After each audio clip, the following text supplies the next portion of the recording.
In this video, I'm going to show you exactly how you can promote your music using Facebook ads. And just to give you some kind of proof that I actually know what I'm talking about, I use this exact strategy to get one of my bands over 250,000 streams on our new album that only released 6 or 7 months ago, over 137,000 streams on my own music in the past year, and over 100 followers on my artist account in the past 28 days. Now, I'm going to be using my most recent single, You, because it's what I have the best data on at this time. So first, let me just show you the stats for that in Spotify for Artists. So first of all, if you don't have Spotify for Artists, go to artist.spotify.com and get that set up, because you really need this data to confirm that all the stuff you're getting from Facebook is actually happening on the Spotify side. So make sure to get that set up ahead of time.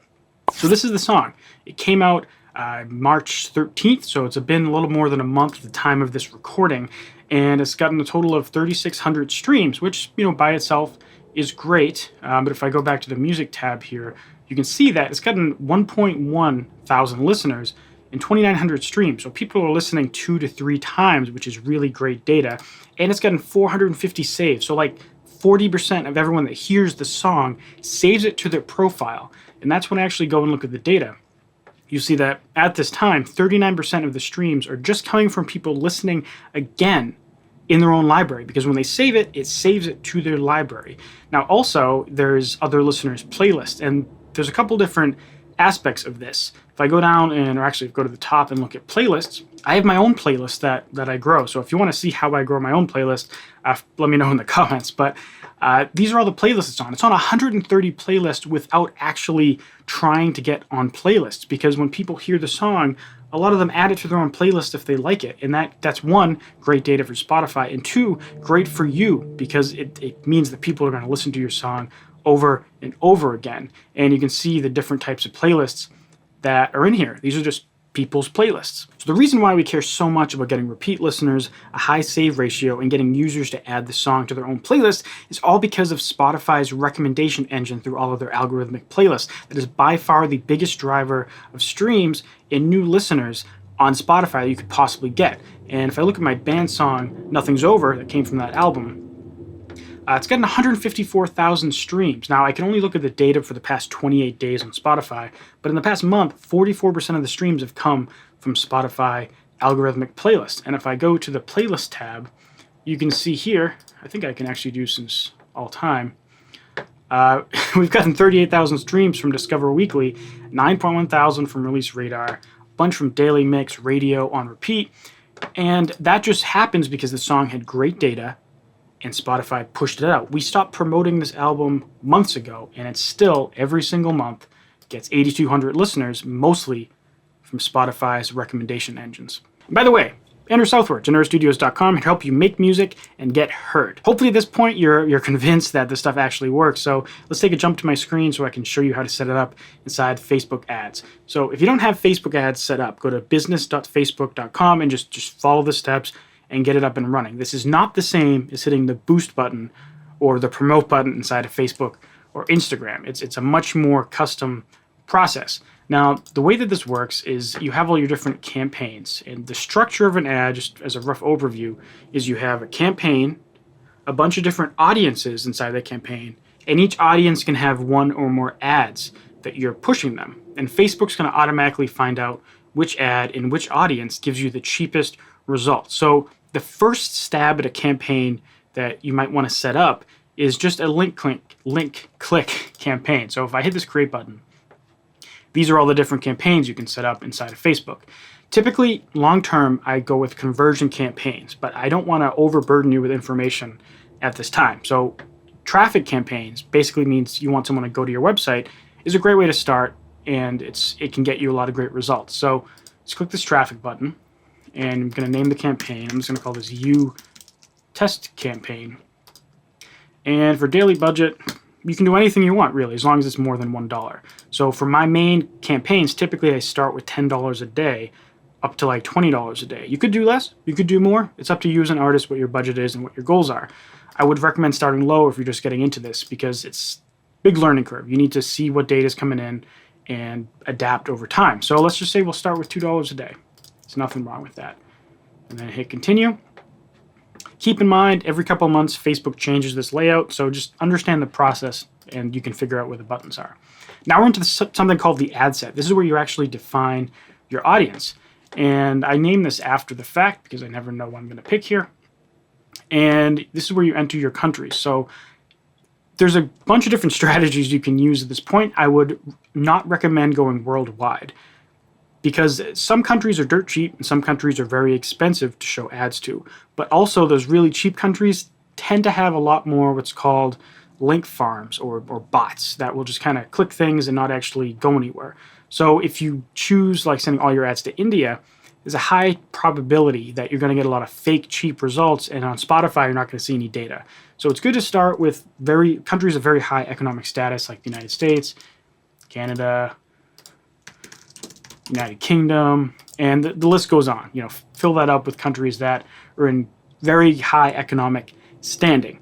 And the age range really comes to you as an artist. For me, what typically works best is anywhere between 16 and 34 because I make primarily poppy EDM music.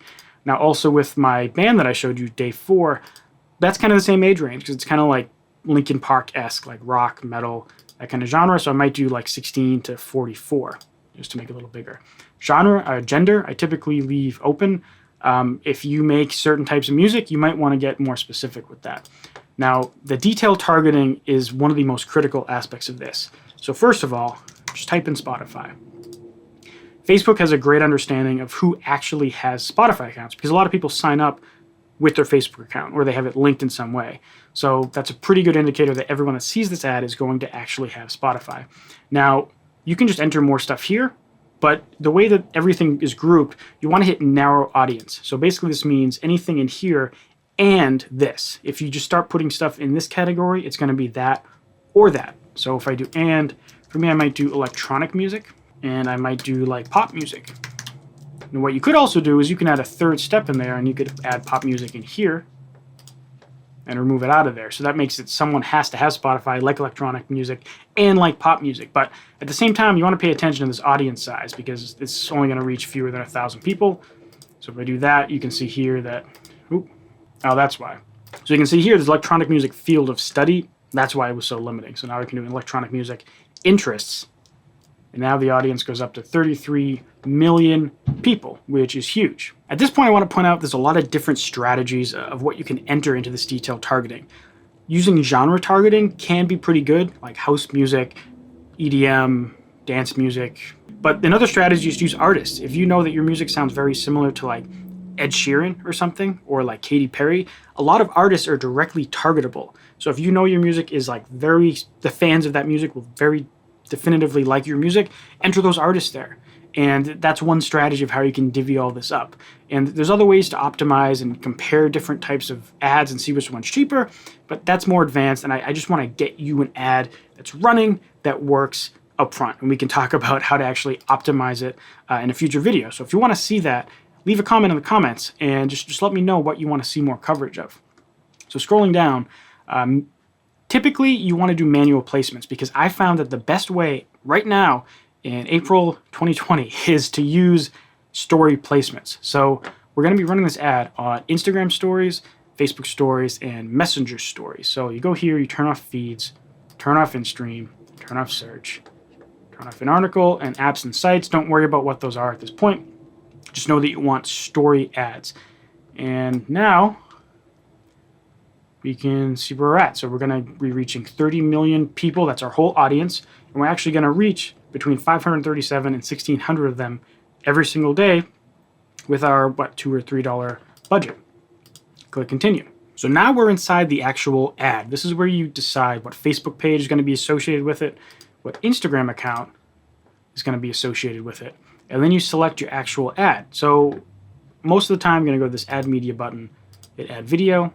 I already have my video uploaded, so I'm just going to click it, but if you don't, just click the upload button and upload it. And if I scroll down, you can see that it actually gives you a preview of the video to make sure that it's correct. Now, as you can see, it's in a vertical format. It's natively designed to fit in the story, Instagram story, Facebook story kind of platform. So it's the vertical 9:16 format, and it's less than 15 seconds long. Mine is like 14.9 seconds long. It's as long as it can possibly be in this placement. And just so you know what the ad is, here's the ad. Would you take your time?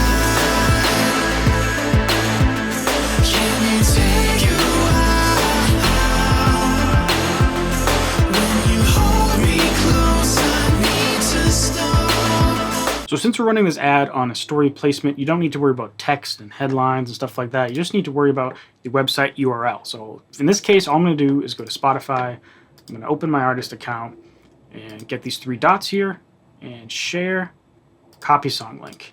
Come here and paste the song link. Now you can also preview URL to make sure that it actually works. And you can also use these tabs here to test what it looks like on various places. See here it has learn more. I typically will hit this call to action and select listen now because it's more relevant to the type of ad that we're doing. And you can see the video here just has a Spotify logo at the top and some kind of clip from the music video. That's enough to tell people this is a song that's on Spotify. So when you hit listen now, it's going to send you to Spotify. Everyone that gets this ad should have Spotify, so hopefully they're anticipating that when they click or they swipe up, it'll send them to Spotify. Now at this point, we can just scroll to the bottom and click confirm. Facebook is going to think for a few seconds, and then your ad is going to go through the approval process. So at this point, you can see that our campaign is in the in-review status. This is where I start duplicating my ad. I usually want to get 2 ads in there. So you just hit duplicate, upload your new video. It's going to have the same link in most cases, and then it's going to add it to this audience. Now, what I do then is after I have both ads in there, I click duplicate, and I duplicate the audience so that it has both ads in that ad set. I just leave this show existing reactions, comments, and shares and new ads, and I'm just going to do 1 copy at this time. Now, before I was selecting mainly big, like high economic status countries, I'm going to call this low market, and this is going to be essentially the opposite. So typically it costs a lot more to run ads to the United States and Canada, and there's plenty of people outside there in the world that you might want to target. So this is where we're going to test out the worldwide audience. There's different strategies here. I usually segment it into 3 different audiences of like high market, mid market, and low market, but there's a bunch of different ways to do it. In this case, the simplest way is to have one that's just top market and one that's worldwide. Now, the big difference that you don't want to miss here is there's these ad set spend limits. You don't want this worldwide market to eat up your entire budget because it's so cheap. Facebook's going to see cheap clicks and it's going to push all the money into this ad set. So we want to restrict it. I believe the lowest you can do for a maximum, I don't think you can type in 50 cents here. You can't. So you have to do at least $1. So in this case, it's going to be $1, which is 50% of our budget, which is not ideal, but it restricts that. So half your budget is going to go maximum to this worldwide audience, and half of it's going to go to these top market countries like, United States, whatever. So as you increase your budget, once you do like $5 a day, $10 a day, I would recommend keeping this to $1 because you don't want to let this audience get out of control because it will consume your entire budget, and there's a much higher chance that there's bots there. And then at this point, just click publish, and it'll get added, and it'll go through the approval process, which, by the way, typically takes less than 24 hours, often only a couple hours. So a whole bunch of you are probably wondering, how much should you expect to actually pay per click or per conversion if you get to that point later on? And so I'll show you some of my campaigns here. So this is my Spotify traffic campaign that I started off with, and it got 1,300 clicks at about 7 cents per click on average, and I spent $93 doing that. And then I also had a conversion campaign, which again, if you want to see how that's set up, just leave a comment. I'm going to be actively in the comments answering your questions when I can. And this got 1,133 conversions, and that cost 33 cents per conversion, and I spent $369 doing it. Now, just to give you some like high-level clarity on what a conversion is. A conversion, it means that someone's clicking to a page and then they're performing an action, namely clicking to Spotify. The reason I do this is to weed out all of those bots and people that aren't really serious. They're not likely to actually listen to my song on Spotify, which is what I care about. So you gather all this data so you can find out who is the most likely to care about your ad, and then later on down the line, you can use that audience to construct a much more efficient ad, which is what this lookalike link click audience is. And this is going down to 12 cents per link click, but it's a super targeted audience that is essentially every single person that clicks that link ends up listening to the song on Spotify because I taught Facebook who is going to actually go to Spotify. Now, every single day, you're going to want to check your ads, see what results are coming in, and then go to Spotify for artists and just confirm that you're getting streams coming in for that day. Watch the number of streams, go down to the country list and see if the clicks on Facebook's end per country are coming in into Spotify from that country. You can also check cities, and you can also check like what source, if they're coming from your profile that's the link that we gave them. If it says all these streams are coming from somewhere else, then that means they're not coming from your ad. So just be very mindful, check Facebook, look at the data, and then check Spotify and look at the data. So at the risk of making this video too complicated and too long, I'm going to end that here. But again, feel free to let me know in the comments if you have any questions, and I'll be sure to answer them and hopefully come back and give you a whole bunch more answers. So thank you very much for watching. I'll see you next video. Bye.